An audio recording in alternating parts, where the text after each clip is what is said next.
नमस्कार दोस्तों, अपनी पाठशाला चैनल पर आप सभी का हार्दिक स्वागत है। तो कैसे हो मित्रों? मैं आशा करता हूं कि आप सभी स्वस्थ होंगे, मस्त होंगे और निरंतर अपनी पढ़ाई में लगे हुए होंगे। तो मित्रों, मैं फिर से हाजिर हूं एक नए टॉपिक के साथ में और आज का अपना टॉपिक होगा काव्य शास्त्र। और मित्रों, काव्य शास्त्र में हम अध्ययन करने वाले हैं रस निष्पत्ति सिद्धांत से संबंधित प्रश्नों की। और मित्रों, यानी काव्य शास्त्र में हम रस निष्पत्ति के बाद में रस से संबंधित और भी महत्वपूर्ण जो तथ्य और जो पंक्तियां हैं उनका अध्ययन करेंगे। तो शुरुआत करें आज के पहले प्रश्न की। रस निष्पत्ति से क्या अभिप्राय है? रस निष्पत्ति से क्या अभिप्राय है? तो इसका सही उत्तर होगा रस की उत्पत्ति या रस की प्राप्ति। यानी रस निष्पत्ति जो सिद्धांत है उसका, उसमें जो रस निष्पत्ति शब्द है उसका क्या अर्थ है? तो इसका सही उत्तर होगा रस की प्राप्ति या फिर रस की उत्पत्ति। अगला प्रश्न, रस शास्त्र के प्रवर्तक या प्रतिष्ठापक किसे माना जाता है? यानी रस शास्त्र के प्रवर्तक या प्रतिष्ठापक किसे माना जाता है? तो इसका सही उत्तर होगा आचार्य भरत मुनि को। अगला प्रश्न, नाट्य शास्त्र की रचना, ये नाट्य शास्त्र ग्रंथ की रचना किसने की थी? नाट्य शास्त्र ग्रंथ की रचना किसने की थी? तो इसका सही उत्तर होगा आचार्य भरत मुनि ने। मित्रों, बात करें अगले प्रश्न की। नाट्य शास्त्र के किस अध्याय में रस का अध्ययन किया गया है? यानी आचार्य भरत मुनि का जो नाट्य शास्त्र है उसके किस अध्याय में रस का अध्ययन किया गया है? तो इसका सही उत्तर होगा षष्ठ अध्याय में। यानी छठवें अध्याय में नाट्य शास्त्र के, ये नाट्य शास्त्र का जो छठवां अध्याय है उसमें रस से संबंधी अध्ययन किया गया है। बात करें अगले प्रश्न की। तत्र विभावानुभाव व्यभिचारी संयोगाद रस निष्पत्ति, यानी तत्र विभावानुभाव व्यभिचारी भाव संयोगाद रस निष्पत्ति सूत्र किसने दिया था? तो इसका सही उत्तर होगा आचार्य भरत मुनि ने। मित्रों, यानी तत्र विभावानुभाव, विभाव अनुभाव व्यभिचारी और व्यभिचारी भावों का जो संयोग है उसे ही रस निष्पत्ति सिद्धांत कहते हैं। ये सूत्र किसने दिया? तो आचार्य भरत मुनि ने। बात करें अगले प्रश्न की। जिस प्रकार आत्मा की मुक्तावस्था ज्ञान दशा कहलाती है उसी प्रकार हृदय की मुक्तावस्था रस दशा कहलाती है। यानी जिस प्रकार आत्मा की मुक्तावस्था ज्ञान दशा कहलाती है उसी प्रकार हृदय की जो मुक्तावस्था है वह रस दशा कहलाती है। यह किसका कथन है? तो इसका सही उत्तर होगा आचार्य रामचंद्र शुक्ल का। अगला प्रश्न, भरत मुनि के रस सिद्धांत के कौन से दो शब्दों पर आचार्यों ने विचार विमर्श किया है? कि भरत मुनि का जो रस सिद्धांत दिया गया है उसके कौन से दो शब्द हैं जिनको लेकर के आचार्यों ने विचार विमर्श किया है? तो इसका सही उत्तर होगा संयोग एवं निष्पत्ति। अगला प्रश्न, रस विषयक उत्पत्तिवाद का सिद्धांत किसने दिया है?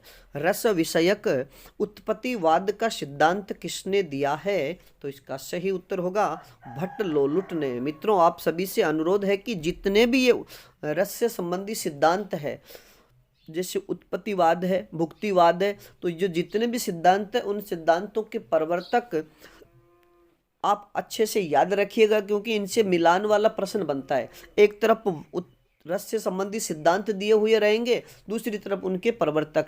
तो आपसे या तो पूछेगा इन निम्न में से कौन सा असंगत है, या फिर प्रश्न बनेगा निम्न में से निम्नलिखित को मिलान करके लिखिए। तो एक तो इनके रस से संबंधित सिद्धांतों को और एक इनके प्रवर्तकों को याद रखिएगा। बात करें अगले प्रश्न की। भट्ट लोलुट रस का आश्चर्य किसे मानते हैं? यानी भट्ट लोलुट रस का आश्चर्य किसे मानते हैं? तो इसका सही उत्तर होगा अनुकार्य का। अनुकार्य का मतलब पात्रों को, यानी जो पात्र होते हैं किसी भी नाटक काव्य में या महाकाव्य में, जो पात्र होते हैं वे रस का आश्चर्य होते हैं और उनको रस निष्पत्ति सिद्धांत में अनुकार्य की संज्ञा दी गई है। बात करें अगले प्रश्न की। अनुमितिवाद सिद्धांत के प्रणेता कौन थे? अनुमितिवाद सिद्धांत के प्रणेता कौन थे? तो इसका सही उत्तर होगा आचार्य शंकुक। अगला प्रश्न, चित्र तुरंग न्याय किस वाद से संबंधित है? चित्र तुरंग न्याय किस वाद से संबंधित है? तो इसका सही उत्तर होगा अनुमितिवाद से। अगला प्रश्न, भुक्तिवाद या फिर भोगवाद के प्रतिपादक आचार्य कौन हैं? भुक्तिवाद या भोगवाद के प्रतिपादक आचार्य कौन हैं? तो इसका सही उत्तर होगा भट्टनायक। अगला प्रश्न, आचार्य शंकुक के अनुसार किससे अभिनेताओं के अभिनय से मूल पात्रों की प्रतीति होती है? यानी आचार्य शंकुक के अनुसार किससे अभिनेताओं के अभिनय से मूल पात्रों की प्रतीति होती है? तो इसका सही उत्तर होगा चित्र तुरंग न्याय से। अगला प्रश्न, आचार्य शंकुक ने भाव की प्रत्यक्ष अनुभूति ने मानकर उसे क्या माना है? यानी आचार्य शंकुक ने भाव की प्रत्यक्ष अनुभूति न मानकर उसे क्या माना है? तो इसका सही उत्तर होगा कल्पनात्मक अनुभूति। अगला प्रश्न, शंकुक ने अपने रस निष्पत्ति सिद्धांत में किसे विशेष महत्व दिया है? यानी आचार्य शंकुक ने अपने रस निष्पत्ति सिद्धांत में किसे विशेष महत्व दिया है? तो इसका सही उत्तर होगा सामाजिकों को। अगला प्रश्न, भोज्य भोजक भाव से रस की भुक्ति किसने मानी है? यानी भोज्य भोजक भाव से रस की भुक्ति या निष्पत्ति किसने मानी है? तो इसका सही उत्तर होगा भट्टनायक ने। और मित्रों, भोज्य भोजक यानी ये भोगवाद या भुक्तिवाद से संबंधित हैं। अगला प्रश्न, किस आचार्य ने काव्य का रूप शब्दात्मक माना है? किस आचार्य ने काव्य का रूप शब्दात्मक माना है? तो इसका सही उत्तर होगा भट्टनायक। अगला प्रश्न, भट्टनायक ने शब्दात्मक की क्रियाएं कितनी क्रियाएं मानी है? भट्टनायक ने शब्दात्मक की कितनी क्रियाएं मानी है या फिर क्या क्या क्रियाएं मानी है? तो इसका सही उत्तर होगा 3 क्रियाएं, एक अभिधा, दूसरी भावकत्व, तीसरी भोजकत्व। और मित्रों, अब चर्चा करें कि अभिधा व्यापार यानी अभिधा जो क्रिया है उसका मतलब क्या है? तो इसका व्यापार का विषय वाच्य है। यानी अभिधा में जो व्यापार का विषय होता है वो वाच्य होता है, यानी वक्ता द्वारा जो बात कही गई। इस प्रक्रिया में काव्य का अर्थ बोध होता है, अर्थात अभिधा वह शक्ति है जिसके द्वारा पाठक या दर्शक काव्य के शब्दार्थ को ग्रहण करता है। यानी अभिधा व्यापार वह होता है जहाँ पर जो पाठक वर्ग या फिर दर्शक वर्ग जो होते हैं वो जैसा कहा गया है उसी शब्द का सीधा अर्थ ग्रहण करते हैं, उसे अभिधा व्यापार कहा जाता है। बात करें अगली क्रिया या व्यापार की, भावाक्त्व व्यापार। इस व्यापार का विषय भट्टनायक के अनुसार काव्य अनुभूति अर्थात रस निष्पत्ति की दूसरी प्रक्रिया भावना या अनुभूति का उद्वेलन है।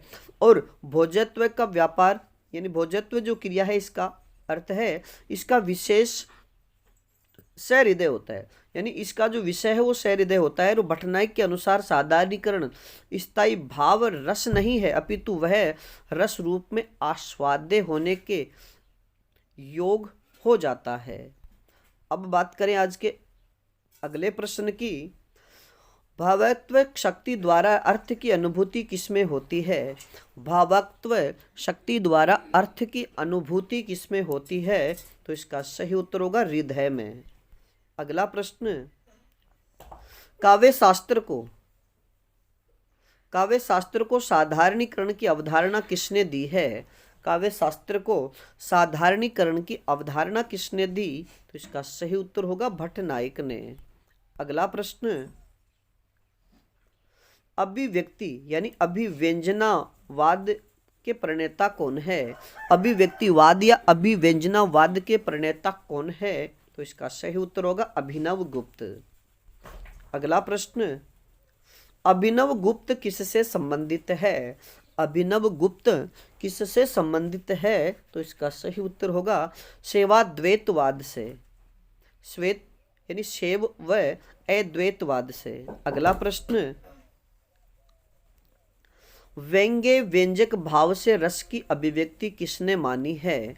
व्यंग्य और व्यंजक भाव से रस की अभिव्यक्ति किसने मानी है? तो इसका सही उत्तर होगा अभिनव गुप्त ने। अगला प्रश्न, अभिनव गुप्त ने संयोग का अर्थ क्या माना है? अभिनव गुप्त ने संयोग का अर्थ किसे माना है? तो इसका सही उत्तर होगा व्यंजक को। मित्रों याद रखिएगा कि अभिनव गुप्त के अनुसार विभाव, अनुभाव और संचारी भावों के साचर्य से व्यंग्य व्यंजक भाव से ही रस की अभिव्यक्ति होती है।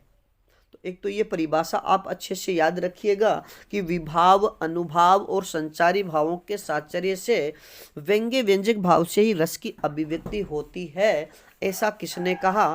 तो इसका सही उत्तर होगा अभिनव गुप्त ने। अगला प्रश्न, अभिनव गुप्त के अनुसार निष्पत्ति का क्या अर्थ है? अभिनव गुप्त के अनुसार निष्पत्ति का क्या अर्थ है? तो इसका उत्तर होगा अभिव्यंजना से। अगला प्रश्न, काव्य के भावों की अभिव्यक्ति का साधन किसने माना है? यानी काव्य को भावों की अभिव्यक्ति का साधन किसने माना है? तो इसका सही उत्तर होगा अभिनव गुप्त ने। अगला प्रश्न, श्याम सुंदर दास ने साधारणीकरण की तुलना किससे की है? श्याम सुंदर दास ने साधारणीकरण की तुलना किससे मानी है? तो इसका सही उत्तर होगा योग की मधुमती भूमिका से। यानी श्याम सुंदर दास ने साधारणीकरण की तुलना योग की जो मधुमती भूमिका है उसे माना है।